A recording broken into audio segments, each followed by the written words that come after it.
Ya vamos ahí a en el presentarla estudio. formalmente a María Elena. Así que bueno, con toda la onda de hacer el mejor programa posible, siempre con la consigna de la defensa y la proyección de los derechos de niños, niñas y adolescentes. Y bueno, qué mejor para tratar este tema que tener hoy como una invitada especial a nuestra querida amiga y compañera María Elena Nadeo.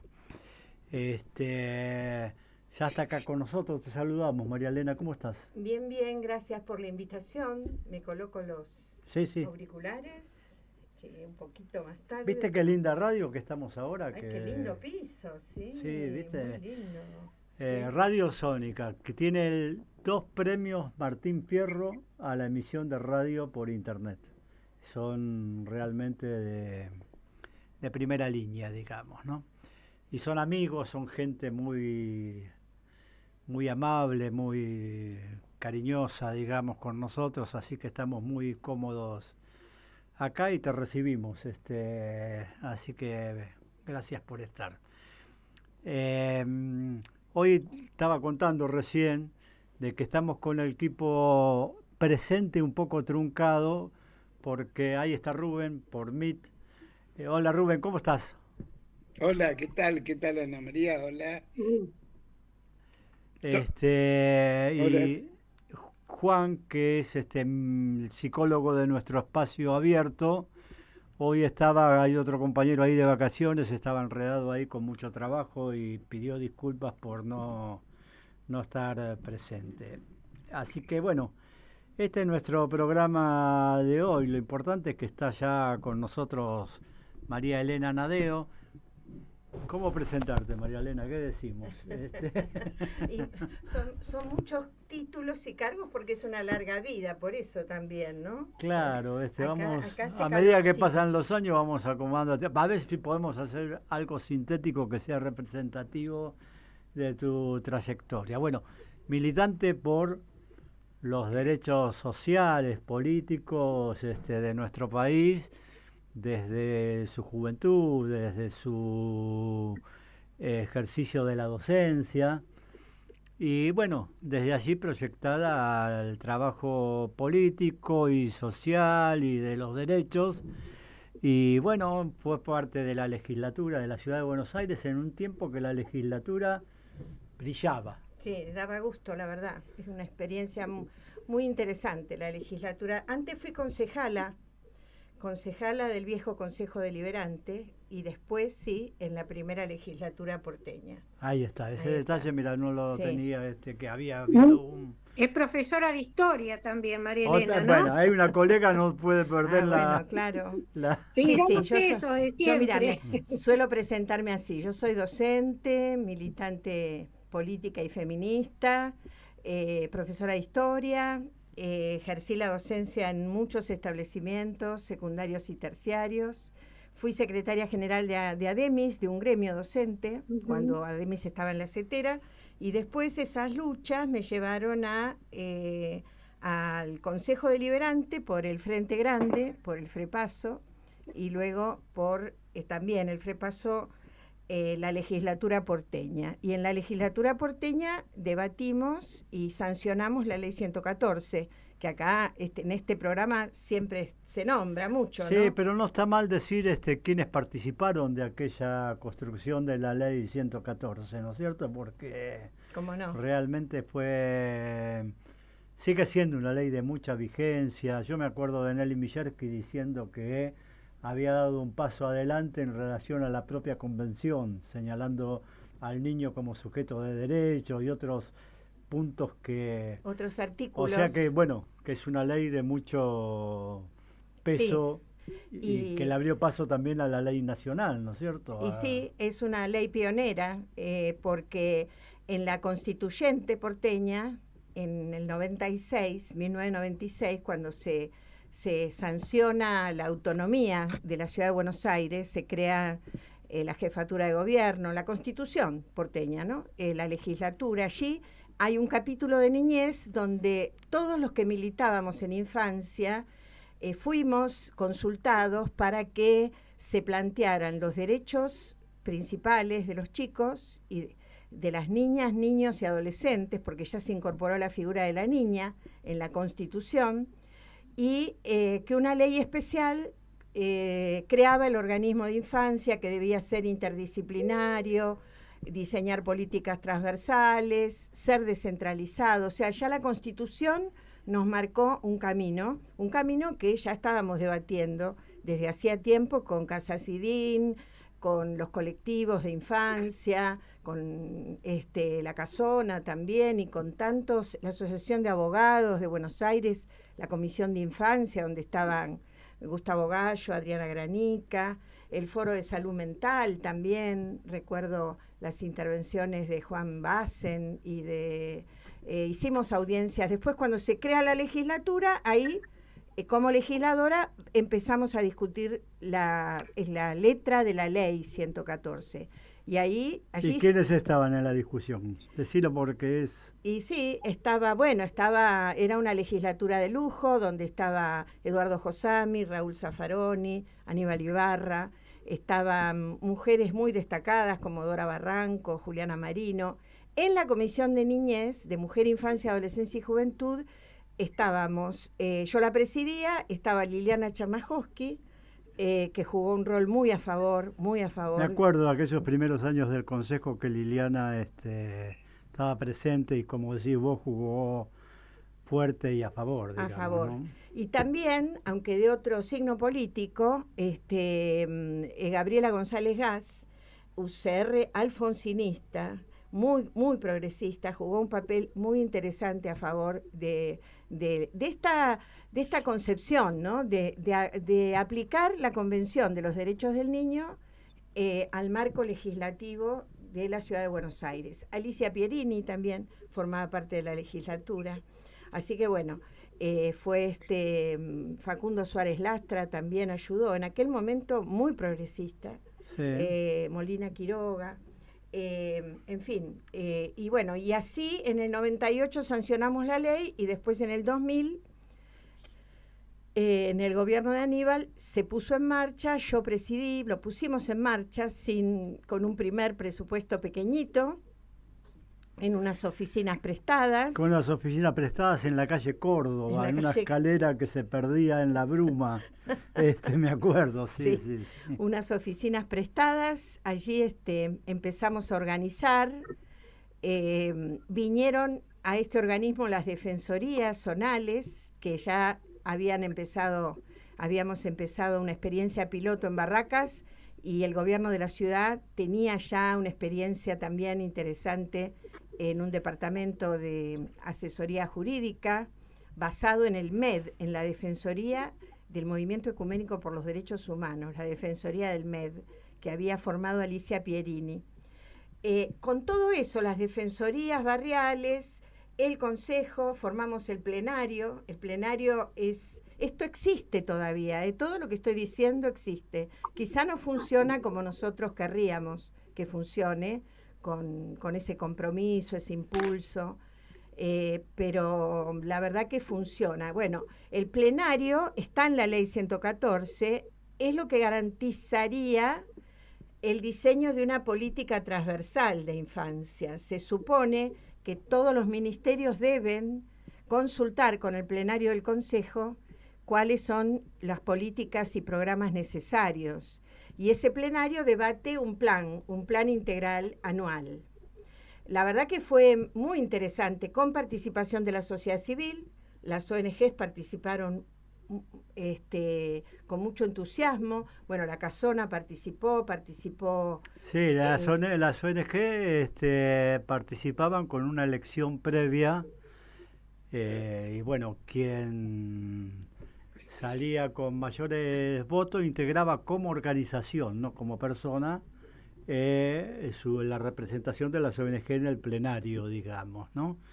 Y no puedo menos que traer la figura de Müller, de Ernesto Müller, que fue el primer representante de las ONG de atención directa, porque había otras ONG de género, de derechos, etcétera, que componían una representación muy interesante de la vida de la lucha por los derechos, ¿no es cierto? Sí, porque participó, por ejemplo, yo recuerdo mucho a Mabel Bianco, de FEIM, por el tema de las chicas, de la prevención del embarazo adolescente.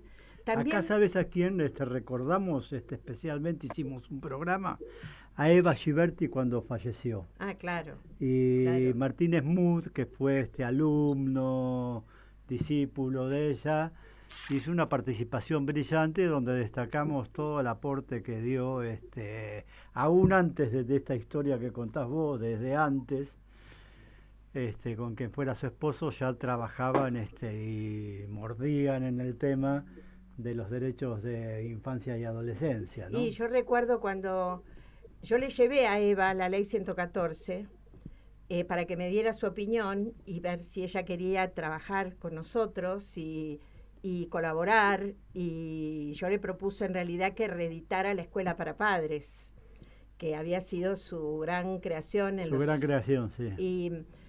Y me dijo, mira, este es otro momento, la ley es maravillosa, le encantó la ley 114, esta ley voy por ella, contá conmigo, pero no es tiempo de escuela para padres, era el 2000, 2001, con mucha crisis, la crisis profunda. Es un momento, vamos a capacitar a los docentes, me dijo, vamos a capacitar a los profesionales en el nuevo paradigma. Y entonces se organizaron los cursos del Consejo de los Derechos, que son cursos que han quedado en la memoria y también en algunos libros. Yo presenté un libro el año pasado, que tuve el gusto que estuviera Leo también y muchos amigos y amigas, donde uno de sus párrafos está dedicado, uno de sus capítulos, está dedicado a los cursos del Consejo con Nelly Mingerski, con Silvia Bleichmar, la gran Silvia Bleichmar. Y fue justamente, se hizo en el Centro Cultural San Martín, cuando las salas A y B estaban abiertas y se hacían grandes jornadas. Que se entraba por Sarmiento, me acuerdo. Se entraba por Sarmiento, y fueron jornadas de miles de docentes, y después se trabajó en un convenio con Daniel Filmus y Roxana Peraza en capacitaciones más pequeñas con las supervisoras y supervisores del nivel inicial, del nivel primario, para justamente explicar el cambio de paradigma, barrer con el viejo patronato de menores y el nuevo paradigma y los nuevos dispositivos de atención. Creamos la Guardia Permanente de Abogados, ahí se destacó Gustavo Gallo, como la verdad... Querido compañero, sí, muy querido compañero. Primera línea de trinchera, porque había una disputa, todavía estaba la ley de patronato en aquel momento, la ley de patronato nacional. Nosotros teníamos la ley 114, entonces los viejos juzgados del patronato querían seguir captando a los chicos para llevarlos a los institutos. Bueno, nosotros dimos esa pelea para llevarlos a la familia ampliada. Creamos, para aquellos que no tenían familia ampliada, un centro de atención transitoria, un CAT, que también fue una de las cosas mejores que hicimos, con unos equipos muy fortalecidos. Hoy hay 3 CAT en la ciudad, con distintas características, ¿no? Y bueno, y Eva Giberti, sí, yo la nombro mucho en el libro. El libro se llama Derechos de las Infancias, Utopías y Realidades, ¿eh? Y bueno, allí relato cómo fue toda esta historia del debate de la Ley 114 y cómo pusimos en marcha el organismo de infancia de la Ciudad Autónoma de Buenos Aires. Déjame decir algo, el Consejo fue pionero, el Consejo de Niños, Niñas y Adolescentes, en la lucha por los nuevos paradigmas, digamos, ¿no? Porque en aquel momento discutíamos política de género y otros temas que todavía no estaban tan en el candelero, pero la brisa, la movida que generó el Consejo ayudó a que más en general los derechos se fueran abriendo paso. No sé si coincidís. Sí, totalmente. Bueno, porque la Constitución porteña, que es del año 96, incorporó los tratados internacionales de derechos humanos, la Convención del Niño, pero también la Convención de la Mujer, y además se habían realizado conferencias muy importantes y ya estaba el clima para incorporar la perspectiva de género. En el año 94 fue la Convención de Belém do Pará, para prevenir y erradicar todas las formas de violencia.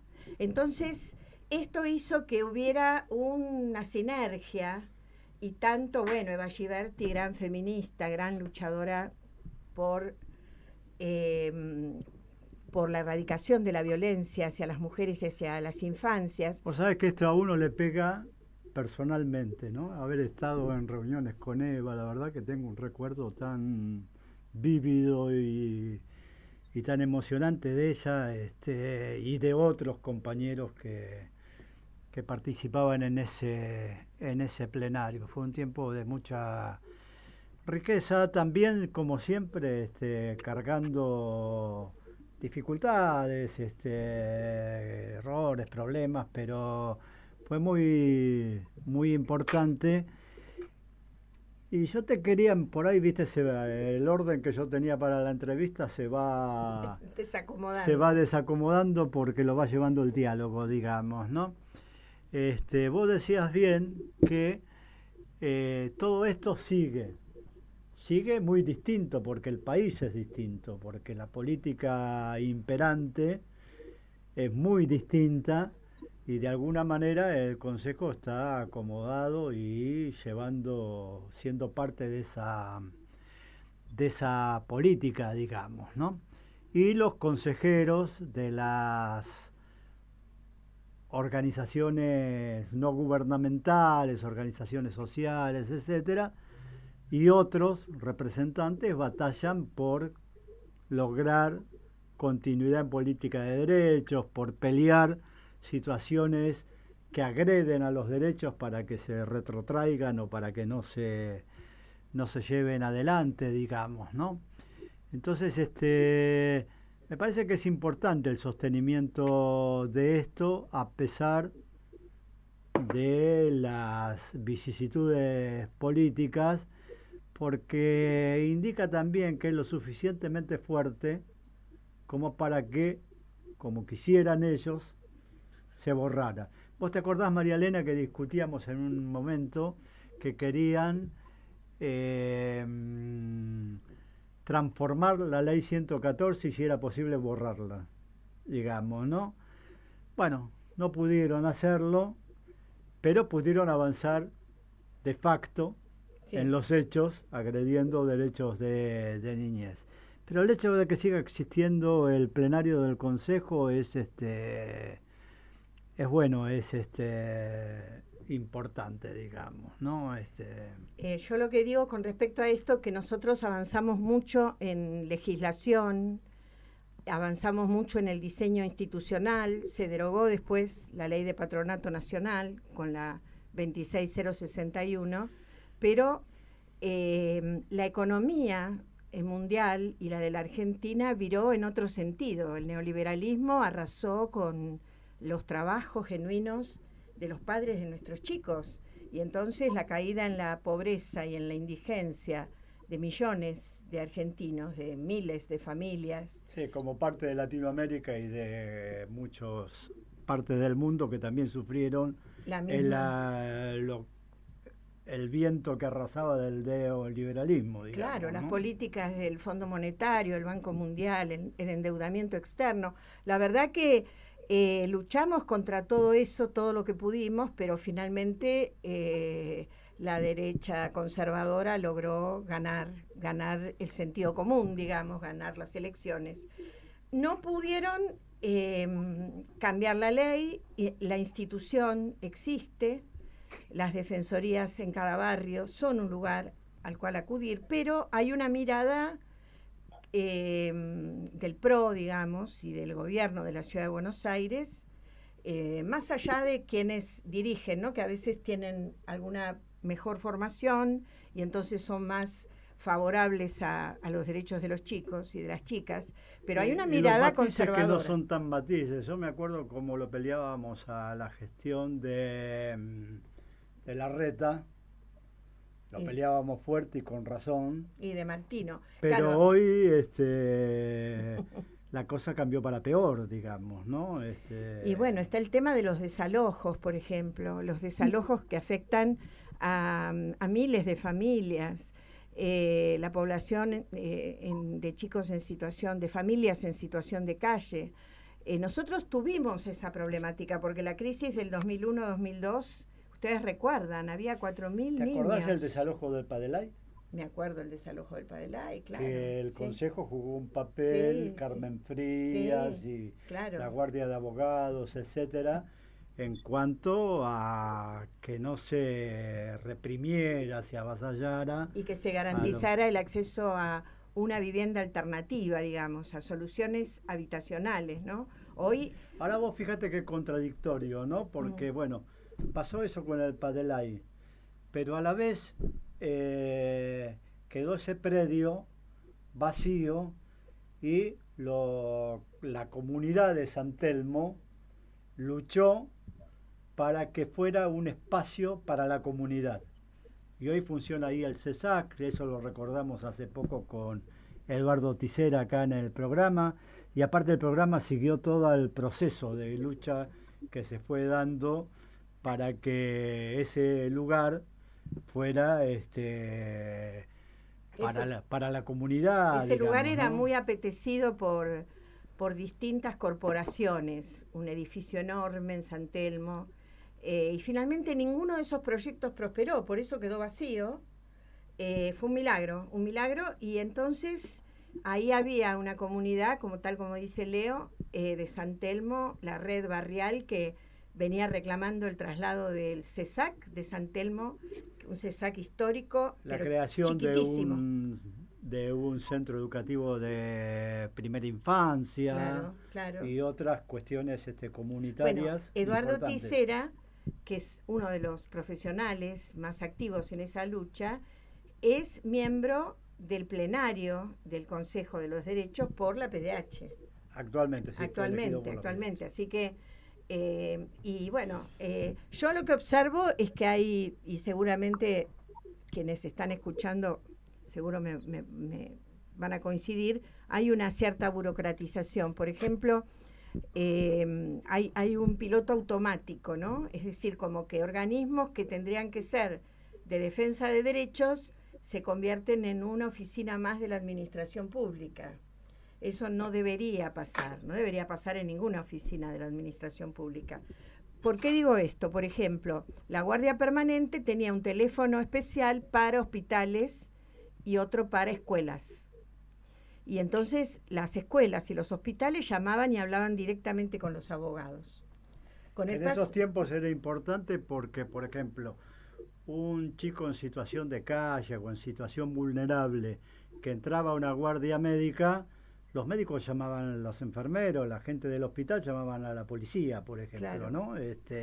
Y eso fue, yo lo recuerdo, estuve en ese plenario con el subsecretario de salud, que lo discutimos y prontamente se produjo una modificación, una disposición hacia los hospitales, hacia los centros de salud, de que eso estaba prohibido, de que eso no se podía hacer, de que había que dar cuentas al Consejo, a los organismos de infancia, para dar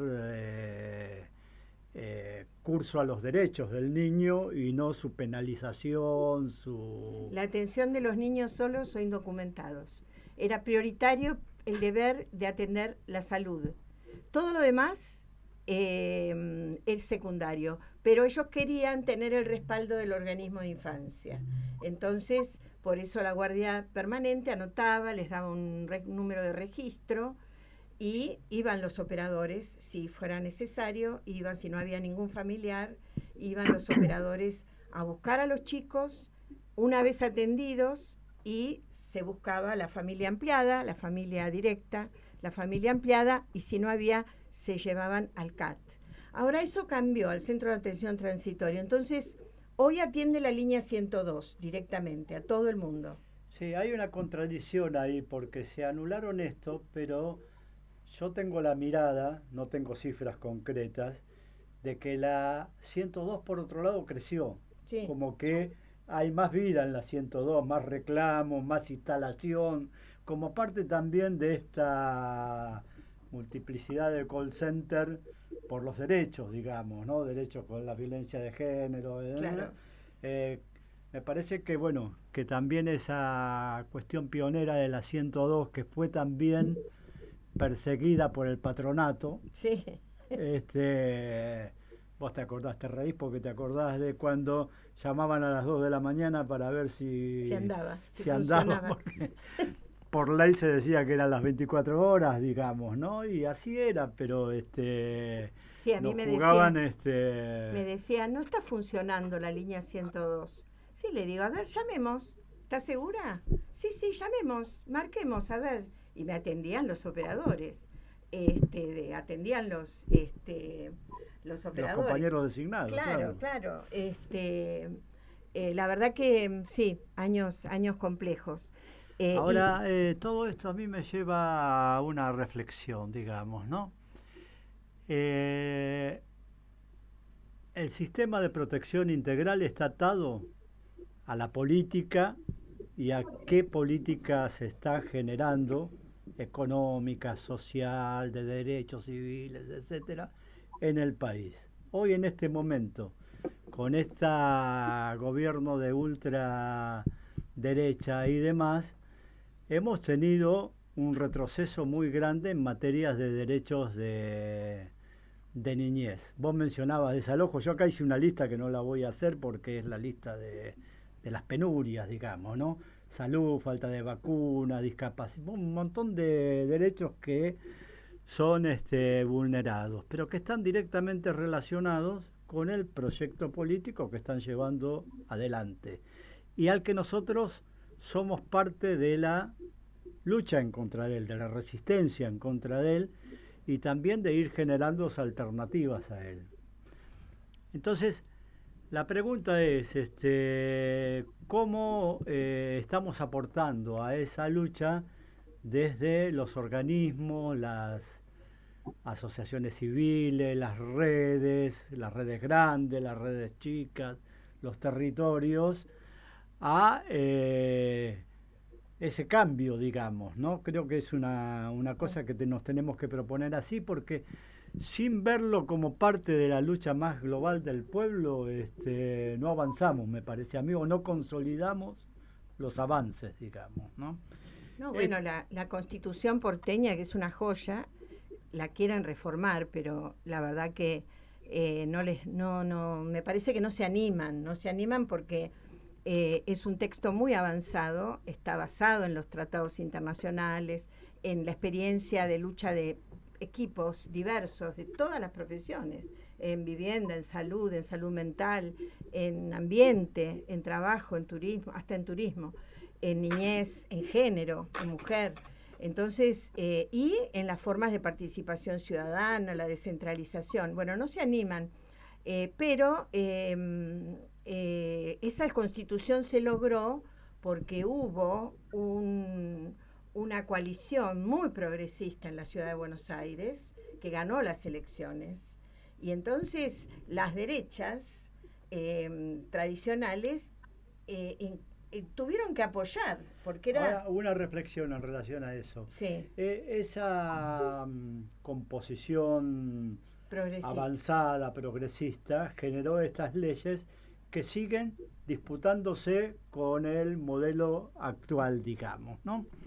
Pero también tenemos leyes que están la ley base, otras leyes y demás, que van a quedar instaladas para que le demos batalla. Ya le dimos batalla, se la tenemos que seguir dando, y de ganar las elecciones una expresión popular, una expresión progresista, va a tener que lidiar también en contra de esas leyes, digamos, ¿no? Entonces, claro. Sí. Y además hay una cuestión que pasa desde el ámbito familiar, escolar, territorial, al ámbito nacional, a los vínculos interpersonales, que es el desconocimiento de las leyes. el ejemplo más claro es la ley de financiamiento universitario, que se discutió una vez, dos veces, la apoyó la escuela y sigue sin aplicarse por prepotencia de poder. Absolutamente, absolutamente. Sí, la ley también para las personas con discapacidad, que 2 veces fue votada, se ratificó y y después mandaron un proyecto de modificación. Sí, no, lo que está haciendo a nivel nacional el gobierno es desconocer la Constitución, y bueno, y ha cambiado el sentido de todo lo que es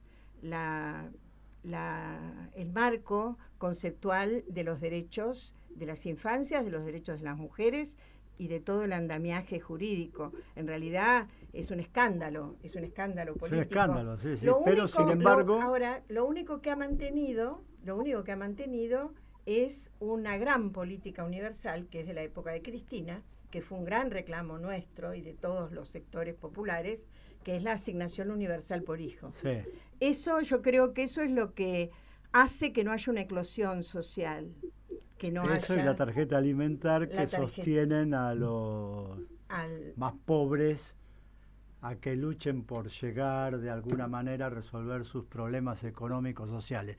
De profesora de historia a profesora de historia. Anita quiere hacerle una Hola María Elena, no voy a... Mi Prepárate, pregunta no va Rubén, también dirigida a eso. queremos La verdad escuchar que tus reflexiones escuchaste sesudas. inhibe para preguntar o para comentar, pero hay dos cositas, dos hechos concretos de los últimos días a nivel nacional que son realmente Espera un alarmantes segundito que y dan ahora, vergüenza yo me ajena. saqué porque tengo un El calor. primero es el referido al Coro Nacional de Niños y Sí, acá lo Niñas, tenemos nosotros, que sí, fue muy dado bien, de muy baja con bien. excusas insostenibles, y el escándalo del otro día, anteayer creo, en la Comisión de Cultura, cuando algunos legisladores ni escuchaban a los chicos que fueron a cantar y un papá Se burlaban de indignado. ellos, sí. Fue vergonzoso. Y el otro, que es realmente también vergonzoso y hasta ridículo, cambiar el nombre al Día de las Infancias por volver al Día del Niño, desconociendo el sentido que tenía ese nombre, justamente de la época de Cristina, como vos mencionaste, que fue impuesto. Sí, No sé qué claro. opinás. Bueno, Milei, digamos, eligió a algunos enemigos para empezar su batalla política, ¿no? El colectivo LGBT, Cultural. las mujeres, los feminismos, las personas con discapacidad también, porque dijo cosas horrorosas de funcionarios de ellos. Tienen esta teoría de que la familia tiene que hacerse cargo de los problemas, que para qué tuvieron hijos, ¿no? Se lo dijo el funcionario del área de discapacidad al grupo de madres que fue, no me acuerdo ahora el nombre del niño que tiene un... Ian Moche. Ian Moche, exactamente, que tiene creo que es, tiene un programa de radio o digamos por Instagram, difunde muchas ideas y es muy interesante. Sobre Bueno, autismo, y sí. el coro de niños, una atrocidad, pero también demolieron programas muy importantes de la Secretaría Nacional de Niñez, Adolescencia y Familia, demolieron los patrocinios jurídicos gratuitos, los CAF, que son CAJ, no CAF, CAJ, centros de acceso a la justicia, que eran del Ministerio de Justicia de la Nación, y que estaban en varias provincias y en varios barrios de la ciudad autónoma. Todo eso lo demolieron, ¿no? Bueno, y el coro tienen una mentalidad de, nosotros decimos de caja, ¿no? Clean caja, un mercantilismo con una crueldad enorme, con una crueldad que no... Yo invertiría los temas. Me parece que está por delante la crueldad y después que por lo económico, porque sostener económicamente esas experiencias, la orquesta juveniles que quisieron borrar el coro y demás, para un presupuesto de ciudad son 2,50 pesos o un presupuesto Sí, nacional, pero, digamos. perdón, pero es generalizado esto, en todas las áreas. Han desmantelado todo en educación, todo el sistema de alfabetización de adultos, lo desarmaron completamente. Era un lugar que tenía 400 personas, hoy quedaron 3 en este proceso. O sea que es una política de lógica fundamental, que reviste una crueldad absoluta, pero la lógica es eliminar todos los gastos que ellos no valoran, y ellos lo único que valoran es el superávit, entre comillas, fiscal, digamos.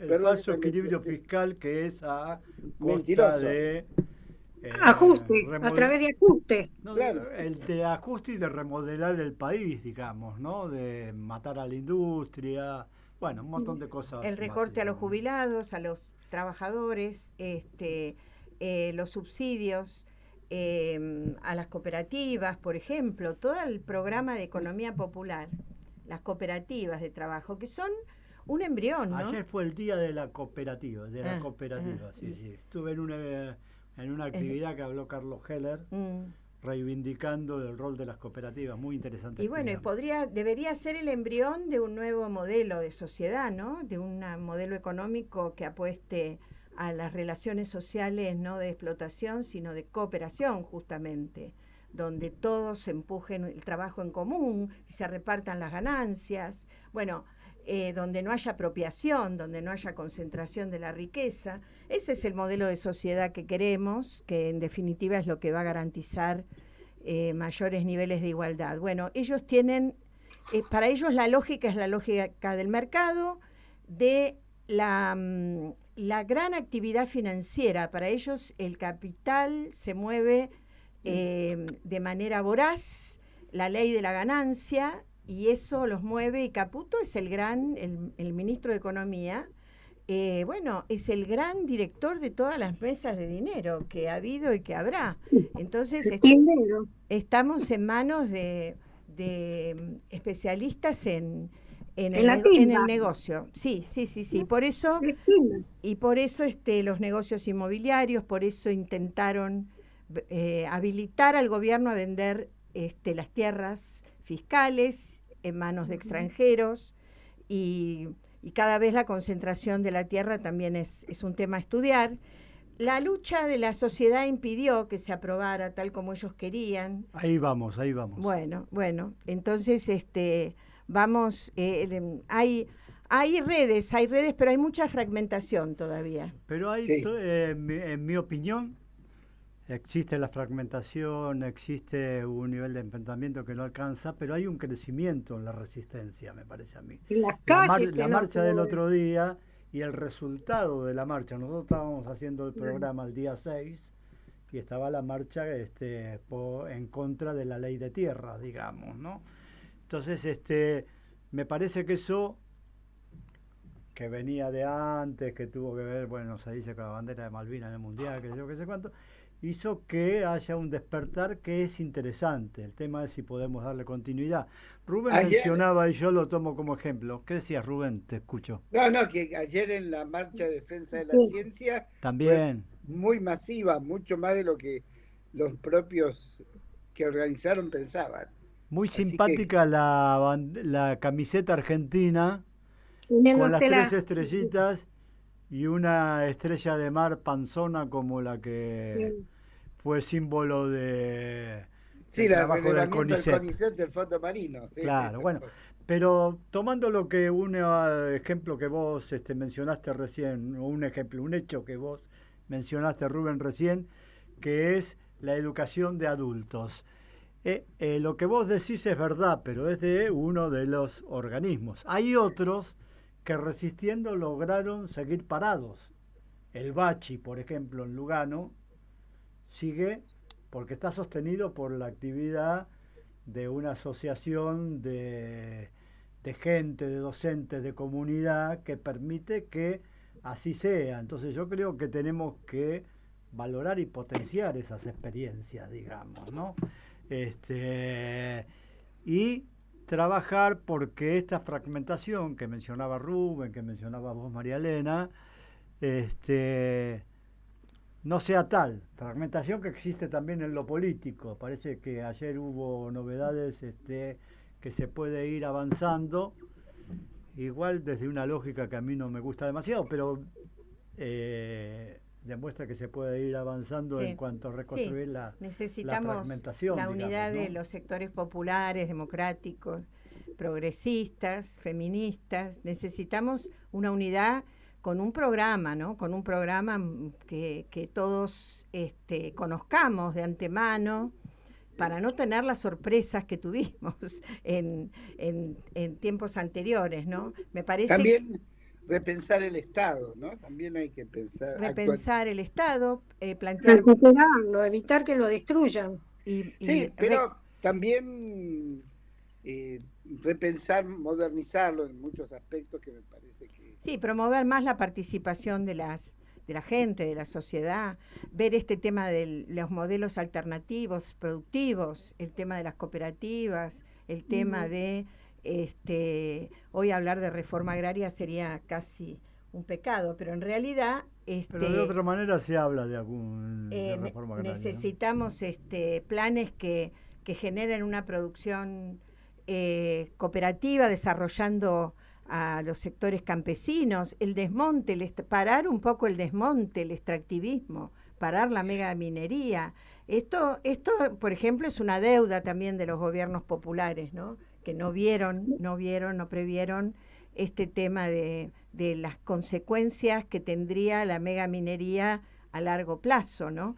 Porque ahí vamos también, no es solamente por el tema de la megaminería, el extractivismo, etcétera, sino más en general que a mi parecer, de la causa de los fracasos o de la caída de los gobiernos democráticos o el triunfo de la ultraderecha, tiene que ver también con que nos quedamos a mitad de caminos con la aplicación de medidas importantes, y todo ello aduciendo a una correlación de fuerzas que por otro lado no se hace mucho por cambiar.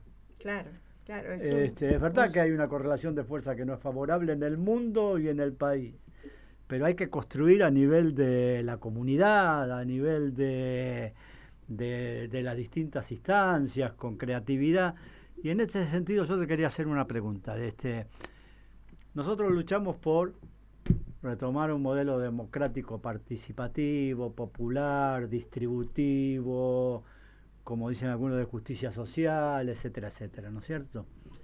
Ahora, dentro de eso, ¿estamos pensando qué sistema de protección integral de derechos de niñez precisamos? ¿Tenemos un nivel de discusión sobre ese tema? ¿Tenemos que proponer darlo?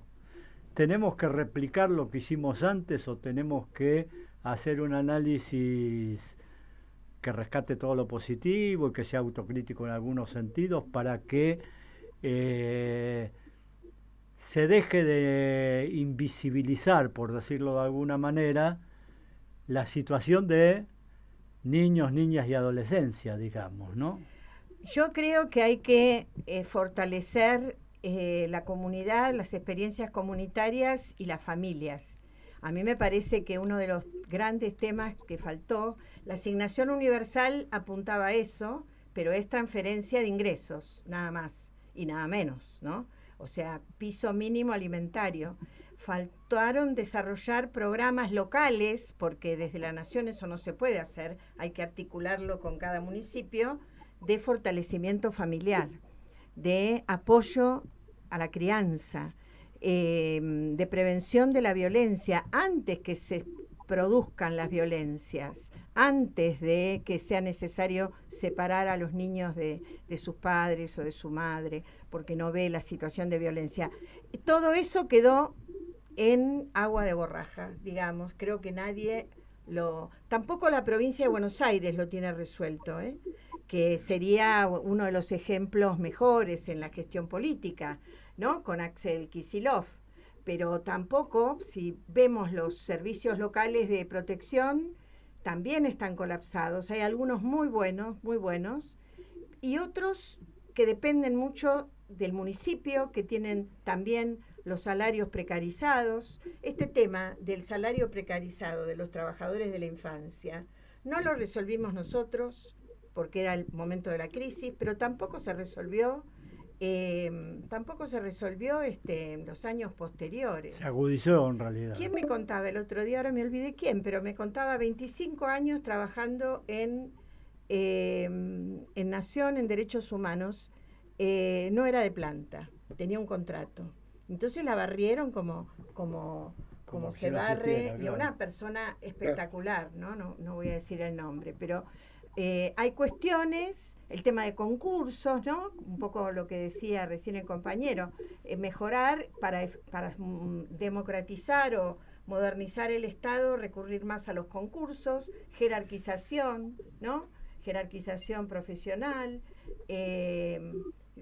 Hay medidas, incentivos para el estudio, por ejemplo. Esto sí, pagar la especialización, los posgrados, por ejemplo, que son caros los posgrados en la Argentina, tanto en la UBA, tanto en la universidad estatal como en la privada, mucho más todavía. Así que hay que revisar, pero yo creo que el eje, así como dijimos cuando debatimos, hicimos esa lucha enorme contra la baja de edad de punibilidad, que finalmente perdimos. Perdimos, pero batallamos fuerte, bien. Muchísimo. La paramos 20, 30 años más o menos. Capaz que si en esta nueva fase del gobierno, de la democracia, se presentara el debate, quizás no perderíamos, digamos, ¿no? Porque hay como un viento nuevo, qué sé yo. Es una elucubración que no tiene sentido. Está presentado un recurso de inconstitucionalidad, apoyado por la Comisión Provincial por la Memoria, defensores públicos, nacionales, varios, de niños, la PDH, varios organismos de derechos humanos, que está para resolver. La intención es que se suspenda hasta que las provincias definan qué políticas públicas van a implementar. Pero bueno, cuando debatíamos esto, nosotros decíamos, habría que haber hecho un programa para los chicos no punibles, para aquellos que cometen un primer delito y salen en libertad porque no son punibles, pero vuelven a la calle o vuelven a delinquir. Entonces, un programa de acompañamiento, que hubo experiencias, algunas interesantes. Hubo algunas experiencias, sí.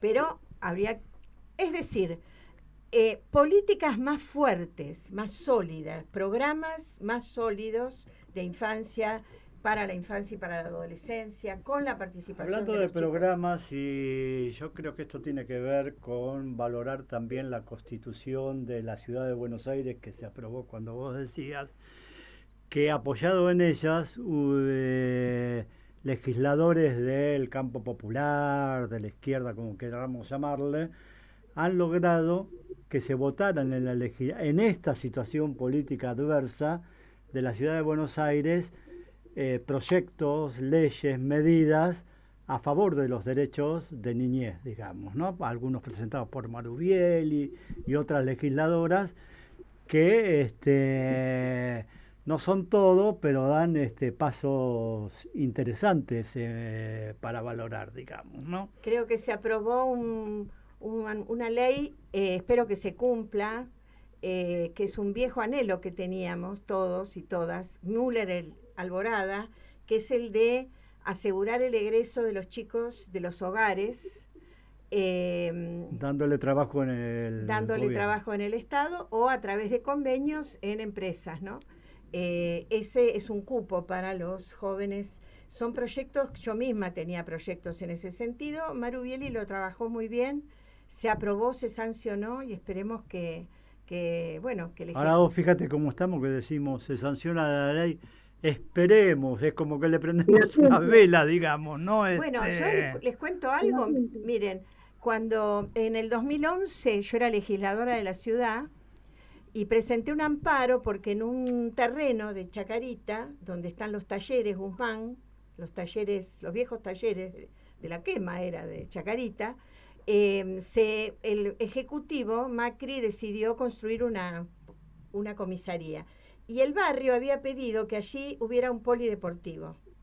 Queríamos que hubiera un polideportivo, aprovechando los galpones enormes ingleses, ¿no?, de aquella época. Y entonces presentamos un amparo 2011. Y la justicia de la ciudad en un buen momento todavía de la justicia, resolvió que se hicieran las dos cosas, la comisaría y el polideportivo, porque argumentó que había terreno suficiente. Bueno, por supuesto, el Ejecutivo hizo la comisaría, que es la de la Comuna 15. Ahora recién, después de casi 15 años, se va a inaugurar el polideportivo con pileta de natación y todo. O sea que lo logramos, pero después de 15 años. No, y así hay otras experiencias de espacios de la ciudad donde se planificaba hacer torres y demás, que la acción comunitaria de vecinos, de asociaciones, de redes, logró impedir y que se abrieran al espacio público para beneficio de los vecinos, digamos, El ¿no? Instituto Roca, decís vos. Sí. El Instituto Roca que está en Por la Comuna ejemplo, 10. por Sí. ejemplo.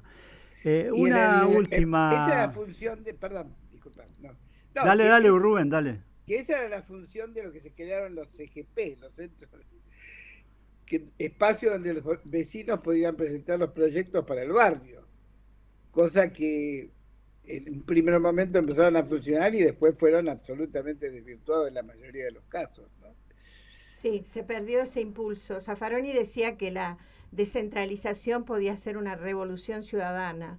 La veía como una posibilidad de construir poder popular en cada barrio. Y la verdad que al principio Pasó. había un empuje muy grande. Después la derecha fue limando esto de chocar contra...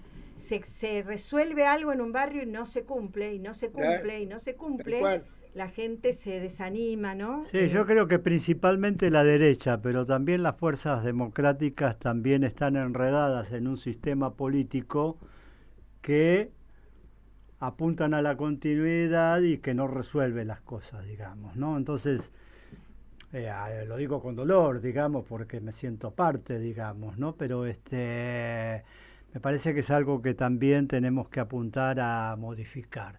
Son y 58, acá a las 16 en punto tenemos que entra otro programa. Una última pregunta. En algunos ámbitos se discute la vigencia de la institucionalización, es decir, cuando un chico en un juzgado, en un hospital, en una situación de vulnerabilidad grande, se pregunta qué hacer con él. Bueno, la medida de gatillo fácil de los organismos estatales es un hogar, cosa por el estilo. Creo que no. Siempre cuestionamos la institucionalización nosotros y apostamos a la familia ampliada.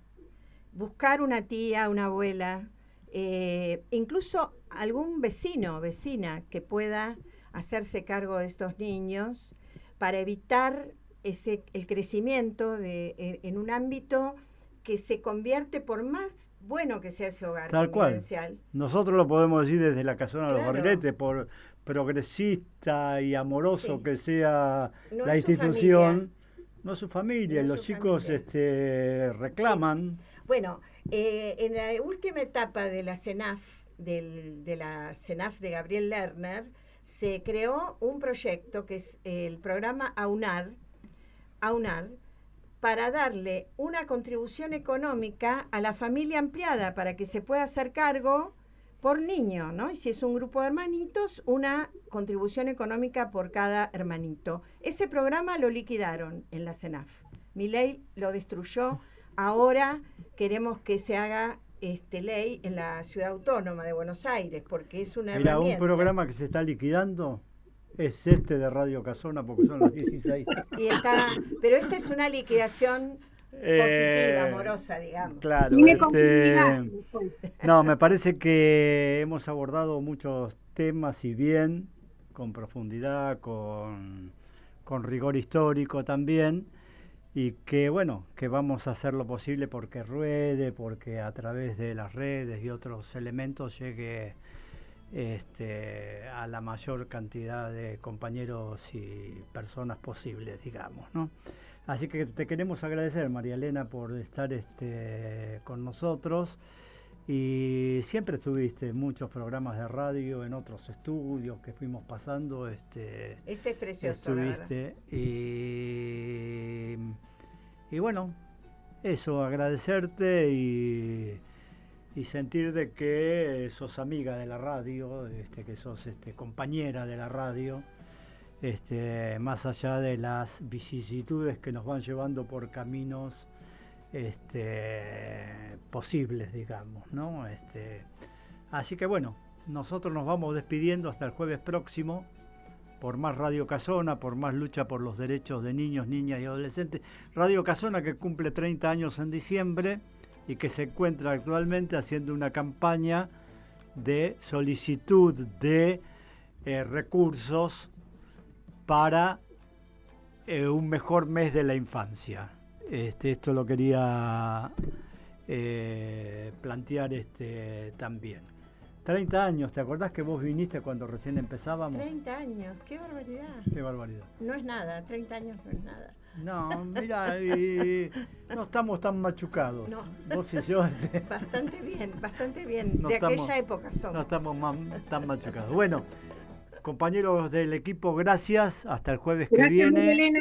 Chau, y nos vemos por más Radio Casona. Una nueva hora comienza en Argentina. Son las 4 de la tarde.